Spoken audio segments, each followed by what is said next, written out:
where the hell is this money going to come from if I'm spending $3,000 like blacking out Black Friday shopping? Like make it make sense. Make it make sense. It doesn't. Why would you say you didn't deserve that? And I believe to my core at this point and for a long time that I was not good enough. And so I went to stuff to be the most exciting thing about me and for people to kind of like craft a representation of myself because I didn't feel good enough about who I was and I didn't feel like, or I didn't value myself and I didn't feel like other people could or should value me for who I am at my core. Hey y'all, welcome in or welcome back to the channel. Today I have what I think is a fun video. So if all goes well, today is the first video in my reaction week series. So every day this week, I will be reacting to different kinds of content and you're going to see some renewed themes, maybe videos you've seen before, but reacting to new content within that niche. Others will be stuff you've never seen before, including something like this. So today I am reacting to my first YouTube video. And I'm not so much reacting to like the fact that it's my first YouTube video, but I'm reacting to the content of it. And the very first video I ever posted on YouTube is my no-buy intro video. And I finished my no-buy 3 years ago now. My no-buy year started 4 years ago. And I've learned a lot since making that video and since completing my no-buy and having a lot of experiences since then. So we're going to be reacting to that today and I'll share my thoughts about what I had to say at that time. And now I have the power of hindsight, right? I have the privilege of all the experience since. So I'm going to let Shauna from 4 years ago take it away. We're going to watch. First up, we have that introduction. Hi everyone, I'm Shauna and welcome to my channel. This video is my introduction to my 2020 year-long no-buy. That means for the entire year, I will not be purchasing any makeup products, any skincare items, home goods, clothing, accessories, you name it. The goal of this video is to let you know two things. The first is why I'm going on a no-buy and some of the things I hope to get out of it, some of my goals. And the second portion of this video, we'll be talking about some of the rules that are structuring my no-buy. This video is coming to you in February instead of in January for a couple of reasons. The first is that I really wanted to create some rules and live by them for a few weeks to see if they were working for me before. Okay, so some initial thoughts. Number one, those eyebrows are terrible. I don't know what I was using, but not cute. As for this whole like video coming in February, I was so nervous about posting this video. So I wanted to be on YouTube in 2016. And I had mentioned it to my partner, maybe 2017, and he bought me a light. And I just kind of sat on it for a while. And I'm kind of glad that I didn't do it at the time, because if I made a channel in 2016 or 2017, I would have just been contributing to the rampant overconsumption that this video is ultimately fighting against. Well, and also the kind of content I make now. But I'm ultimately glad that I never had what I consider to be a negative influence or net negative influence on the internet. And my influence has only ever been, in my books anyways, positive. And I was also nervous that I would create rules that would be impossible to stick to, or just were dumb in some way. And then I would have to later kind of claw them back. And so I lived a life for 6 weeks and then kind of came and made this video. And so what I said is true. But ultimately this level of nervousness of putting yourself online was a huge part of the situation, or huge part of why I waited for so long. bigger and like a fire burning under us to meet our goals. And so many of us are successful in January. I know for myself in the past, some of that fire and drive has faded a bit by the time that February rolls around. January can be such an inspiring time when there are so many videos out there of people talking about their goals and some of the things they're going to do to achieve those goals.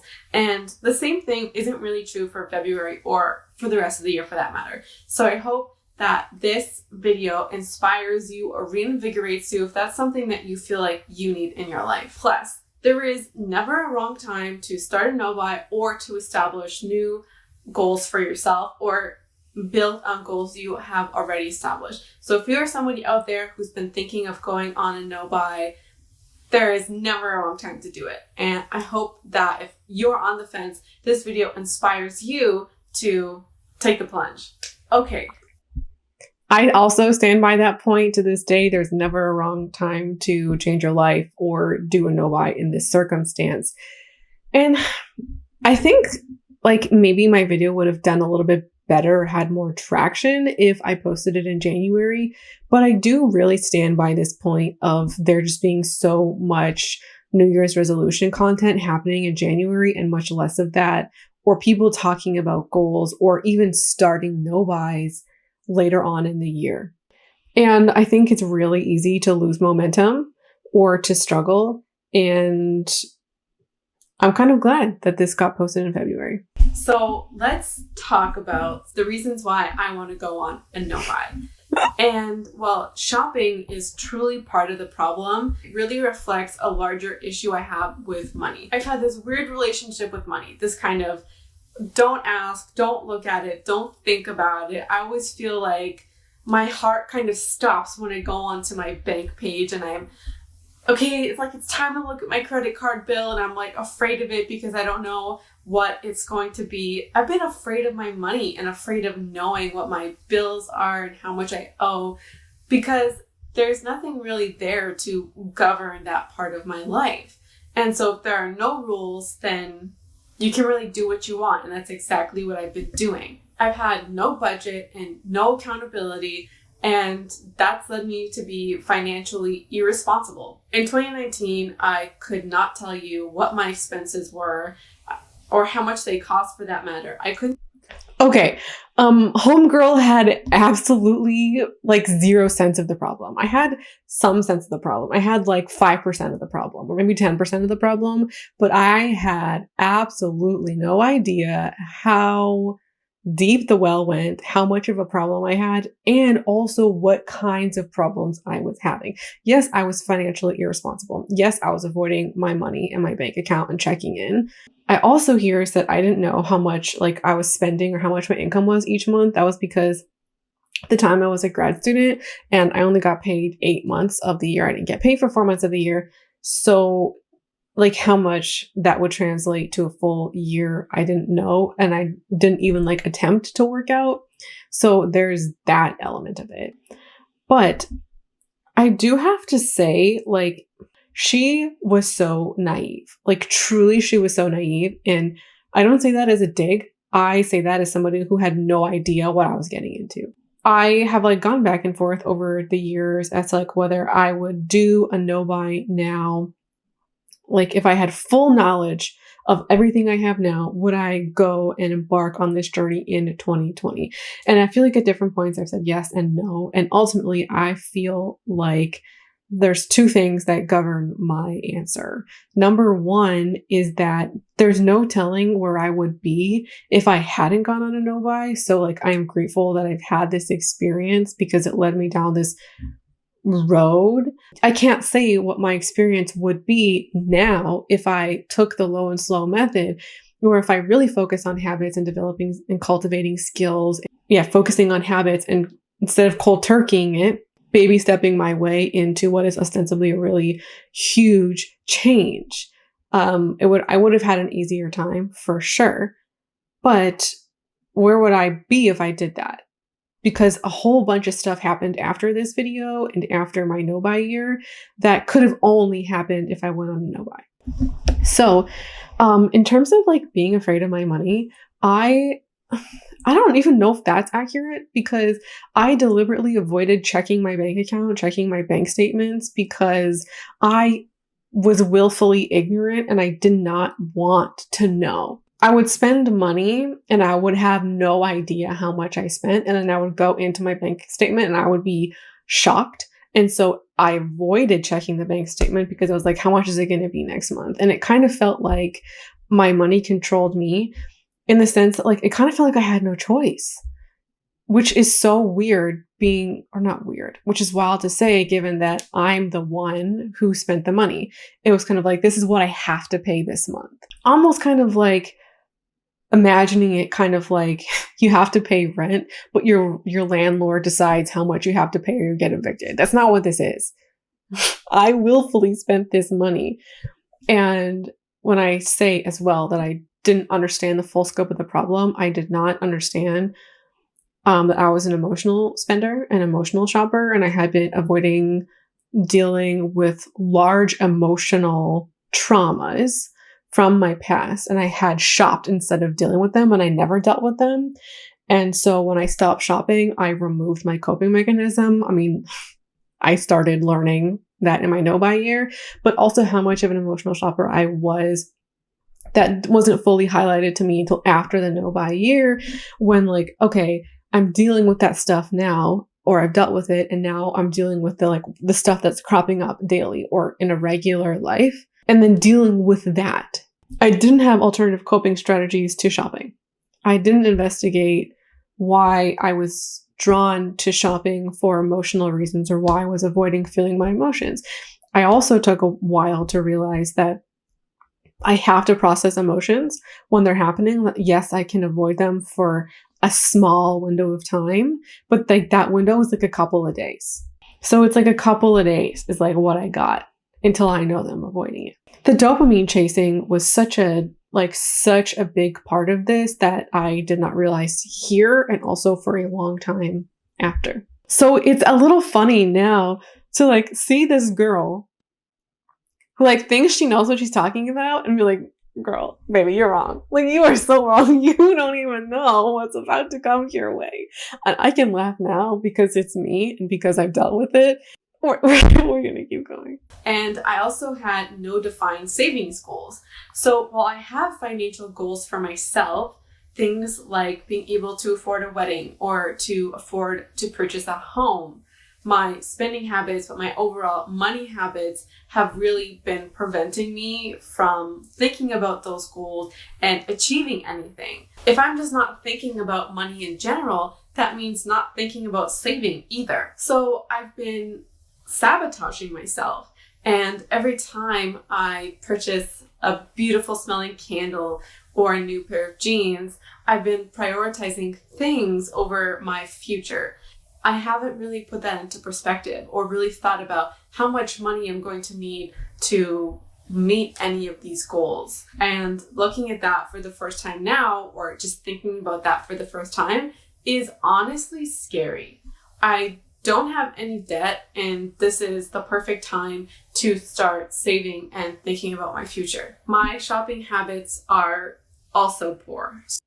Oh, okay. So when I'm talking here about my like savings and saving for the future, there were two kind of moments that like I realize now with time and space how impactful they were into helping me make this decision to go on a no-buy. Bought a bunch of stuff in Black Friday 2019, and then kind of two things happened. One, I got a credit card bill for like $3,500, something like that, and I was shocked that I could spend that amount of money. But I was even more shocked that I could spend that amount of money and not know. I guess maybe it's threefold. Number two is that shortly after the Black Friday purchases and before the credit card bill came, I started wanting more. I purchased a whole bunch of stuff, like dozens of packages worth of stuff, and a couple days later, week maybe, and I already wanted more stuff. And that was such a sickening feeling to have bought so much stuff and then immediately want more. This, like, I can identify now as like my dopamine roller coaster, and not so, I mean, yes, the gratitude and contentment play into it. And you can use gratitude and contentment as habits or skills to help you cultivate like a change in behavior. But what was ultimately happening was this like dopamine roller coaster and the highs and lows that it brings. And I wanted more stuff and I felt super sick about it. I couldn't identify at the time, but that feeling made me sick. And then number 3, it made me realize, like, once I got that credit card bill and I fully realized how much I spent, and then, remembering that just maybe like a week before I wanted more stuff, it was like, oh, I could spend $3,000, not even bat an eye at it. I didn't have the money to do it. So it wasn't as though it was like a drop in the bucket, but I mean, like, I spent $3,000 and that still wasn't enough and I wanted more. And it became a question of, well, when will I be satisfied? Paying that bill made me realize like how financially irresponsible I was being, but also like at the time, my partner and I think we're together for maybe 4 years. We'll be like 8.5 years in next month.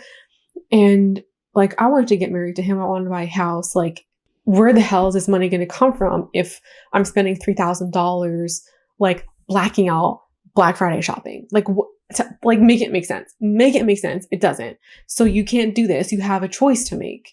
You can either continue shopping like this or sabotaging your financial future, financial health, retirement, etc. You can do that, or you can put a pin in it and start thinking about future Shauna. One of the things that I have really noticed looking back is how much like delayed gratification or like thinking about your future self like was so foreign to me at this time that I like couldn't conceptualize my life in 5 years or 10 years, or like how long it might take to save for a house, or even thinking about future Shauna. And this was kind of the start. We're going to turn back to the video, and I'm very curious to hear what Shauna's going to say, that Shauna, about her shopping habits. So much so that my wants and my needs have blurred. I initially put in a provision of purchasing staple skincare items only. And once I did that and lived my life for a while, I realized that I didn't know what a staple skincare item was to me. And while skincare is just one area, I couldn't tell you whether I really needed a pair of boots or not. And that is like really problematic if you've just been having that instant gratification, I want it, so I'm going to buy it kind of mentality. My wants have become my needs. And I've really been hoping to learn to this no-buy to be able to pull those apart. And that's something that I'm already learning or relearning how to do. I've also done a lot of emotional spending, not just when I'm bored, but when I've had a great day and I'm feeling good, when I've been feeling kind of low and crummy. Those have all been reasons to just shop and to make myself feel better. But this boredom spending too has just been more of a problem than I realized. Like late at night, the kind of thing that I've been doing is scrolling through some of my favorite sites and just checking them out. Okay, so this section we have boredom spending, emotional spending, and then before that we had the blurring of wants and needs. The blurring of wants and needs was particularly acute with skincare because I was buying stuff that like I kind of couldn't afford, and also just like buying skincare stuff. And so I truly had no sense of like what was a skincare essential, like what did that look like, what did a basic skincare routine look like. And I had gotten into this habit of, because I bought it in the past, that must make it essential to me now, which is not true. Buying something does not necessitate you buying it again. Also doesn't mean you can afford it to buy it again. And I think one of the lessons that I learned probably from a subscriber, to be honest, was this idea of like, if you can't afford to buy it twice, you can't afford to buy it at all.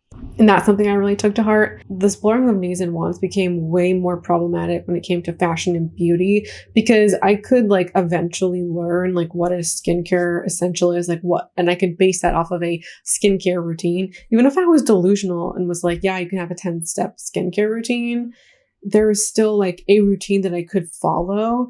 With fashion and beauty though, I was like delusional and would rationalize everything and be like, oh yes, you don't have an eggshell t-shirt, therefore you need it. You have white, but that's not the same as eggshell. Or I could be like, oh yes, I need a 9th pair of jeans, or I need a 12th pair of jeans because somehow this isn't enough. And I rationalize so much.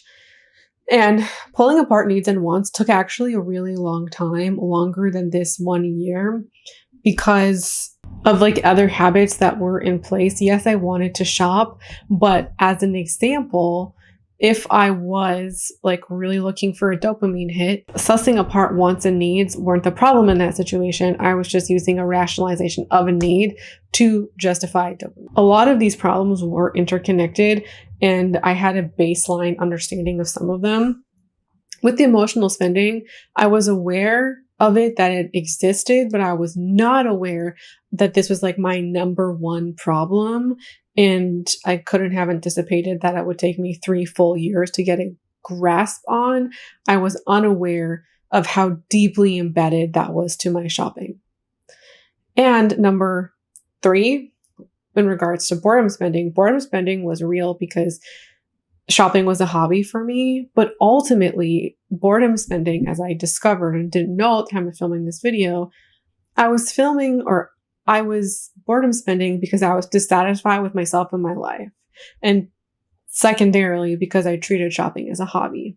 There are other elements of boredom spending that I came to like pinpoint and see, but the one I'm talking about in this video about like being on my computer in bed late at night and boredom spending was largely dissatisfaction with my life and my stuff. Wanted to want something. And if that's the mentality that I have, then there's so much stuff out there, of course I'm gonna find something. And with this instant gratification, I want it, I'm gonna buy it, that means a lot of purchases. The most troubling aspect of my spending has been trying to better myself through things. Assuming that other people are seeing some kind of flaw in me, and so I need to fix it. For example, if I want to be taken more seriously, then I need to have a new blazer. And with that comes the assumption that I'm not a serious person, or I can't be serious, or something of that nature. So to compensate, I need a blazer. Or perhaps maybe somebody will think I'm more intelligent if I have X. And so I've really been escaping my own problems and dealing with my own insecurities through things. I've been trying to create this best version of myself through things, which means that I've been defining myself through things, and I've assumed that I can actually change myself, the way I feel about myself and the way others think or feel about me through things, which has prevented me from, one, accepting myself for who I am and all that it encompasses, but also I've been valuing my things over my own internal personal characteristics. The people that I love and enjoy in my life are not because of the shoes they wear or the earrings that they have. It's because of who they are on the inside. I've been neglecting those internal issues and those internal characteristics. That means accepting myself and learning to understand the character traits that I have that are beautiful and are unique and worthy of love and self-acceptance, and that are great things about me. Instead, I've been thinking about what matters about me and what people will like about me through my external things. And I haven't really thought about this idea that I've had or this habit that I've had until recently. And it's really, really troubling. I don't feel as though I've been like this my whole life. And I don't want to be somebody who defines myself through my things. I want to be a good person and be valued for who I am. And also not just other people valuing me, but valuing myself for who I am. So I have a couple of goals for my no bias. That slapped, okay? 2020, Shauna, good for you. I had completely forgotten this is something that I said in this video. I think I wasn't giving my past self enough credit. Yes, I didn't understand the depth of the problem, but at the beginning of your journey, You don't need to understand it to go on it. You don't need to know all the ins and outs, intricacies, what you're about to learn, or what all the problems are in order to go on it. And I actually think it might be a little bit better to not know what all the problems are, so you can like realize them and discover them for yourself along the way. And that can be very powerful.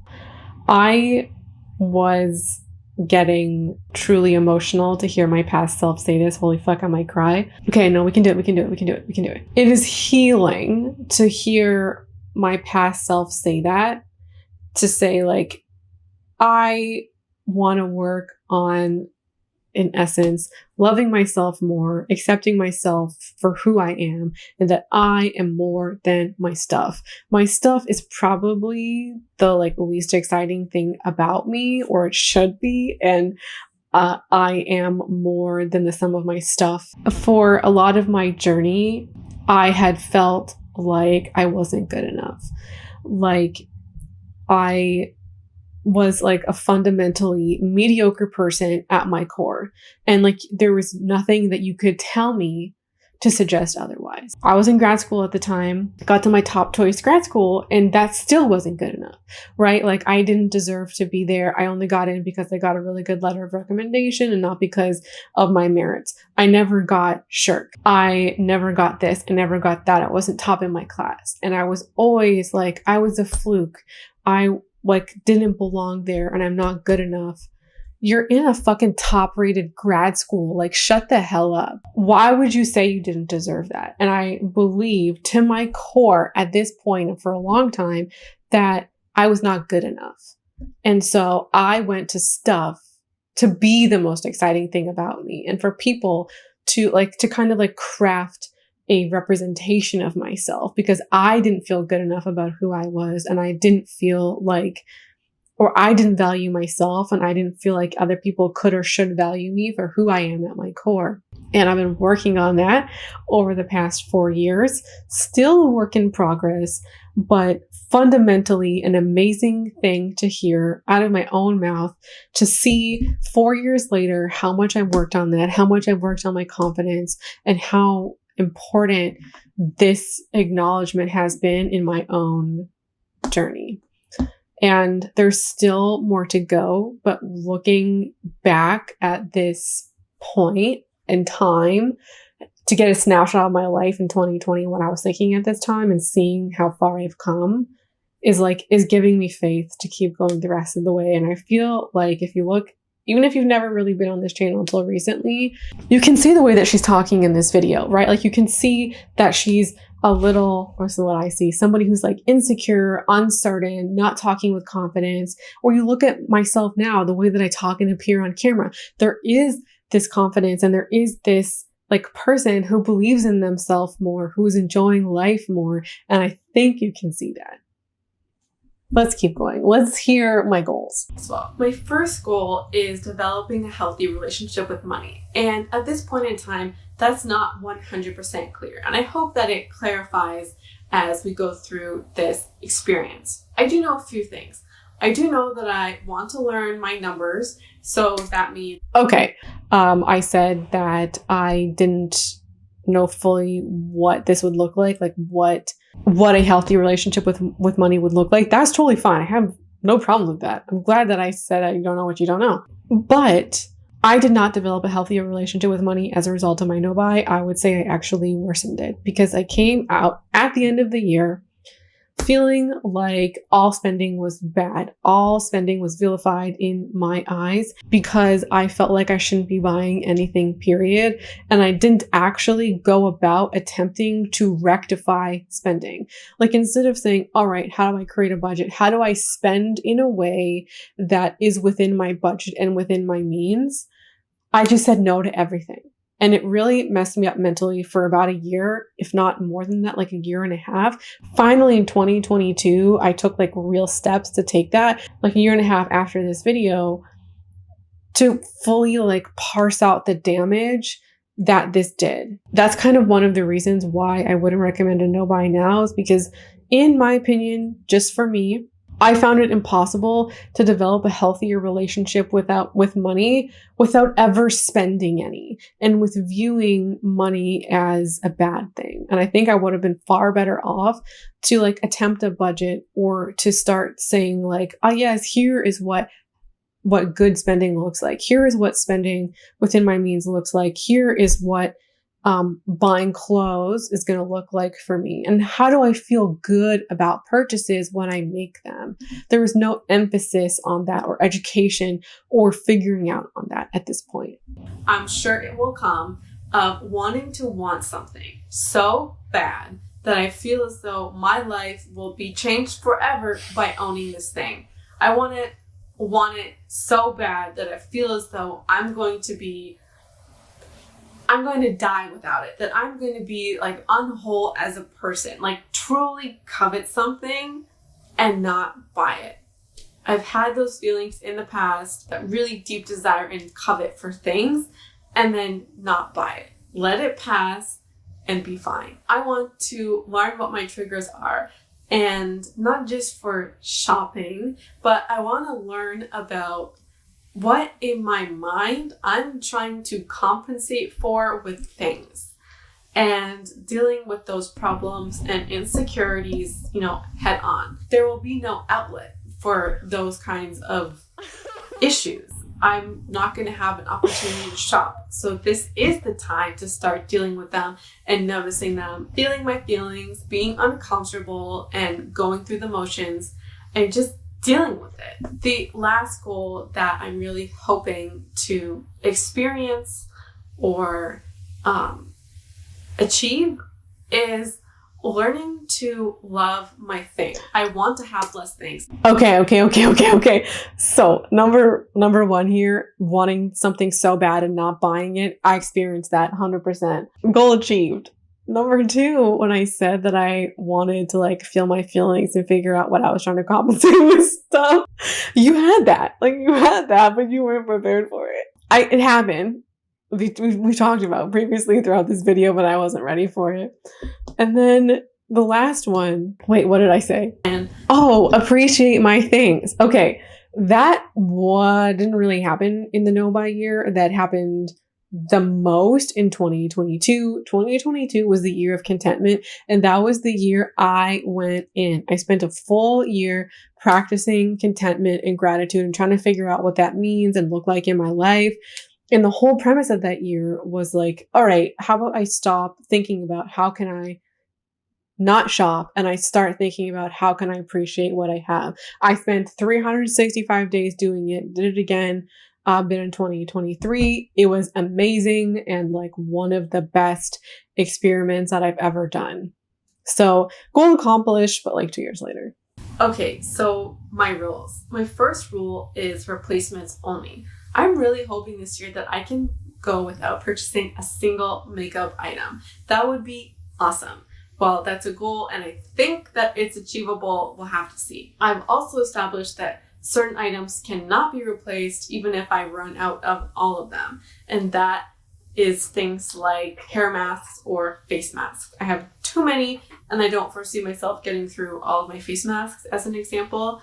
But if I happen to get there, then I'm okay with finishing the year with 0 face masks. Okay, those are how I decided to go about my year, or the first 2 rules. Replacements only was like harder than I anticipated because of this needs and wants thing that was blurred. If you start justifying yourself and you start saying, yes, I'm out of lip gloss, I need a lip gloss, you can review that as a replacements only. That was something that I kind of found to be true. Here, some stuff that I said, like, I don't want to replace regardless. I did mention face masks and I think nail polish, maybe something else. I didn't actually have a super clear, like, list of stuff that qualified. I only had, like, those 2 or 3 things that I mentioned. And, like, I was fine. I went through this and didn't purchase stuff, like, in that category. But I kind of wish I had a clearer list based on, like, if I were to honor these rules and play by them now. Is that when I replace an item, I am going to attempt to replace it with a cheaper item first. I'm going to shop secondhand first and also try and borrow or mend or upcycle my way into something before buying new. Yeah, this is kind of a full circle moment where I'm finally in 2024 working on a more sustainable closet. That like never happened here. Like I didn't really do much in terms of sustainable clothing. I was like really obsessed with Frank and Oak at the time, and they're like kind of sustainable. And also Everlane, there was like some attempts here, but the sustainable fashion stuff never happened in 2020. My third rule is waiting a minimum of 5 days before making a purchase. Number 4 is related to my food co-star, is being able to purchase things for school. Books are the tools of my trade. They are on the okay list as long as I take my time and look at alternative sources first. The last rule is regarding beauty services. I've decided to allow myself a specific number of haircuts and nail appointments and no hair colors. This year is also about saving money where I can. And because coloring my hair is no longer a necessity in my eyes, I'm willing to scrap it for the year, which will save me at least... I don't know what she's talking about nail appointments. I rarely get my nails done. I do. Okay. Funny. I did had some friends take me out to get some nails done. So they are done now, but I get them done once a year, and I was not different at this point than now. So what are you talking about nail appointments? I don't know, man.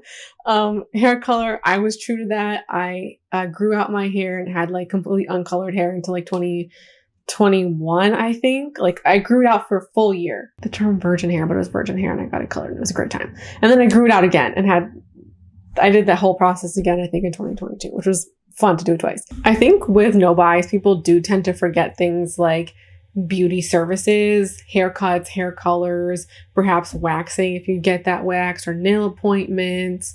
I'm sure there's others that we could probably think about, and I'm glad that I did think about them. So that's nice. As for the waiting period, I did struggle to wait, and with the waiting, I've since learned about the progressive delay technique, and I would have gone with that instead, but obviously I didn't know that at the time.